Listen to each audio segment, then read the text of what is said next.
নমস্কার, সবাইকে বং হেসেলে সাদর আমন্ত্রণ। আজ আমি আলু দিয়ে গলদা চিংড়ি মাছের ঝোল রান্না করেছি।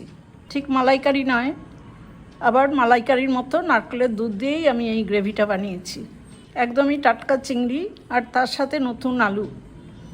এইভাবে রান্না করে একবার খেয়ে দেখুন, খুব ভালো লাগবে। এই রান্নাটা গরম ভাত, রুটি, লুচি, পরোটা বা ফ্রাইড রাইস যে কোনো কিছুর সাথেই খাওয়া যাবে। কম মশলায় এরকম হেলদি আর টেস্টি রান্না আপনারাও করুন। এবার আমি দেখাবো আপনাদের কিভাবে আমি এই রান্নাটা করলাম। রান্নাটা করবার জন্য আমি গ্যাসের উপরে একটা কড়াই বসিয়ে তাতে 3 টেবিল চামচ সর্ষের তেল দিয়েছি। মিডিয়াম ফ্লেমে তেলটা গরম করে নিয়েছি। দুটো আলু এরকম চৌকো করে কেটেছি। এই আলুগুলো আগে আমি ভেজে নেব। আলু ভাজার মধ্যে 1/4 চামচ লবণ দিলাম। এই আলুগুলো আমি খুব ভালো করে লাল লাল করে ভেজে নেব। প্রায় 3-4 মিনিট সময় নিয়ে দেখুন মিডিয়াম টু হাই ফ্লেমে আমি আলুগুলো ভেজে নিলাম। এবার এই আলুগুলো সব তুলে নেব। আলু ভাজা তুলে নেওয়ার পর আমি বাজার থেকে কিনে আনা 500 গ্রাম গলদা চিংড়ি, খুব ছোট তো নয়, একদম বড়ও না, মাঝারি সাইজের চিংড়ি ভালো করে ধুয়ে বেছে পরিষ্কার করে 10 মিনিট আগে লবণ হলুদ মাখিয়ে ম্যারিনেট করে নিয়েছি। এই চিংড়ি মাছগুলো আমি এখন আগে ভেজে নেব। চিংড়ি মাছগুলো আমি খুব বেশি ভাজবো না, তাহলে একটু বেশি শক্ত হয়ে যায়, সেই জন্য মাঝারি করেই ভাজবো। আর খোসাও দেখুন প্রায় অনেকটা খোসাই ফেলে দিয়েছি। মাথার কাছে, লেজের কাছে তো খোসা রাখিই নি। মাথার খোসা থাকলে মাথা ভালো করে পরিষ্কার করে ধোয়া যায় না।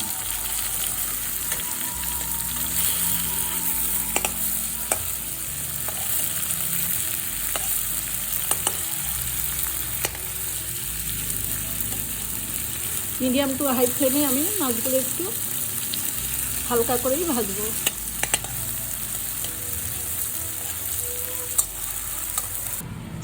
মাছগুলো হালকা করে ভেজে নেওয়া হয়ে গেছে। এবার এই মাছগুলো আমি নামিয়ে নেব। চিংড়ি মাছগুলো নামিয়ে নেওয়ার পর আমি কড়াইতে আবার পরিমাণ মতো সর্ষের তেল দিয়েছি। লো টু মিডিয়াম আঁচে আছে। এখন আমি ফোড়ন দেব। ফোড়নে দেখুন একটা বড় তেজপাতা মাঝখান দিয়ে ভেঙে দিয়ে দিলাম, আর 1/2 চামচ গোটা জিরে। ফোড়নটা ভাজা হয়ে গেছে। এবার আমি একটু মশলা দেব। চামচ দেখুন গুঁড়ো হলুদ জলে ভিজিয়ে রাখা, সেই মশলাটা দিলাম।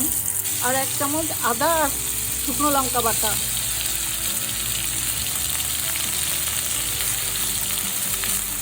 আজ আর জিরে বাটা দিইনি, শুধু 2টো শুকনো লঙ্কা আর 1/2 ইঞ্চি আদা একসাথে বেটেছিলাম।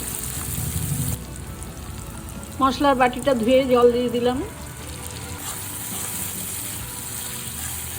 লো টু মিডিয়াম আছে এই মশলাটা আমি ভালো করে তেলের মধ্যে ভেজে নেব। কিছুক্ষণের মধ্যেই দেখুন মশলাটা ভাজা হয়ে গেছে। এবার আমি 1/2 চামচ লবণ দিলাম। আলুতে লবণ দেওয়া আছে, মাছেও লবণ দেওয়া আছে। আর যেহেতু গ্রেভিটাতে নারকেলের দুধ থাকবে, সেজন্য আমি একটু রান্নাটা মিষ্টি মিষ্টি করব। মিষ্টি মিষ্টি রান্নাতে কিন্তু লবণ বেশি হয়ে গেলে ভালো লাগে না। এবার আমি ভেজে রাখা আলুগুলো দিয়ে দিলাম।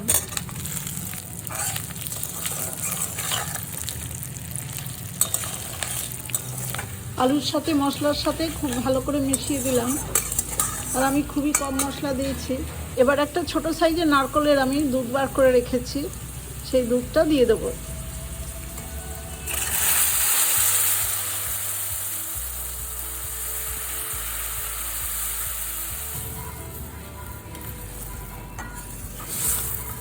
ফ্রেশ নারকেল কোড়ানোর পরে একটু গরম জলে দিয়ে সেই ভালো করে নারকেলটা চটকে তারপরে ভালো করে ছেঁকে নিয়েছি, সেইভাবেই আমি দুধটা বার করেছি।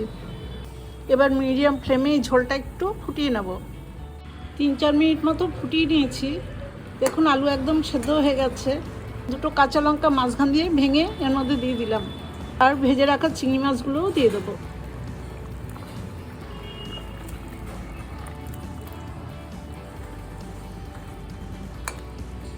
এবার আবার কিছুক্ষণ আমি রান্নাটা ফুটিয়ে নেব। রান্নাটা মিডিয়াম ফ্লেমে 4-5 মিনিট ভালো করে ফুটিয়ে নিলাম। এই মাছগুলো কিন্তু একদম টাটকা ছিল, জ্যান্ত মাছ কেটে আনা হয়েছে বাজার থেকে। বেশি মশলা আমি ওই জন্য কিছুই দিইনি। এবার একটু গরম মশলা দেব। রান্নার প্রায় শেষ দিকে আমি একটু গরম মশলা দিলাম। 1 চামচ বাটা গরম মশলা একটু জলে গুলে দিয়েছি, আর 3টে সুগার ফ্রি ট্যাবলেট দিলাম। পেঁয়াজ রসুন দিলে কিন্তু এই চিংড়ি মাছের ফ্লেভারটা পাল্টিয়ে যায়, অন্যরকম হয়ে যায়। পেঁয়াজ রসুন দিয়ে তো অনেক কিছুই খাওয়া হয়, চিংড়ি মাছটা পেঁয়াজ রসুন ছাড়া করলেই মনে হয় বেশি ভালো হয়। আমি রান্নাটা একটু ঝোলঝোলি করলাম। রান্নাটা একদমই হয়ে গেছে। এবার গ্যাসের ফ্লেমটা অফ করে দিয়ে আমি একটু স্ট্যান্ডিং টাইমে রান্নাটা ঢেকে রেখে দেবো। 5 মিনিট স্ট্যান্ডিং টাইমে রাখার পর আমি চিংড়ি মাছের ঝোলটা নামিয়ে নিয়েছি একটা বাটিতে। এবার গরম ভাতে এটা খাবার পালা। এইভাবে রান্না করলে সত্যি খেতে খুব ভালো লাগে। টাটকা চিংড়ি এবং একদম নতুন আলু, দুটোই খুবই টেস্টফুল। আপনারা এইভাবে রান্না করে খাবেন। আমার এই রান্নার রেসিপিটা দেখে আপনাদের যদি ভালো লাগে তাহলে আমার ছোট্ট চ্যানেলটাকে সাবস্ক্রাইব করে আমার পাশে থাকবেন। বেল আইকনটাও প্রেস করে দেবেন, লাইক করবেন, শেয়ার করবেন, আর কমেন্টস করে জানাবেন কেমন হলো। সবাই খুব ভালো থাকবেন, সুস্থ থাকবেন। ধন্যবাদ।